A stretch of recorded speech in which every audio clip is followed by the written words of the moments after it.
Hello viewers, welcome back.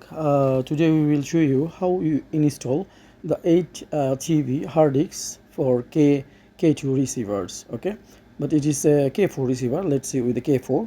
This is the NXI 32 channels Hikvision NVR, so Internet Protocol Camera Receiver. So here our switches, you can see 24 ports Hikvision's switch, and also we have one 8-port switch. Both of them we will keep in network cabinet, inside the network cabinet, to make the link with all of our camera to the receiver.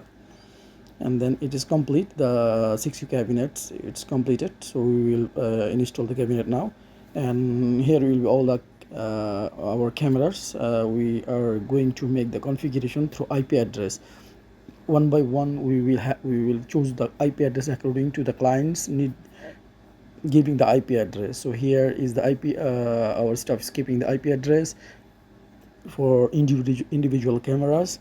And here you can see our one of technicians terminate the cables for the Cat6. And also we have here the sound systems, scaling and price checking, and also the data systems and post systems. All the cable need to be terminated and put in the switches. So after that we have to make the manage switch configuration. So let's see, all of that we have to do by today, and almost we done, and our camera already done. So you see here all around 26 cameras active. See you with the next application experience. Have a nice day. Bye bye.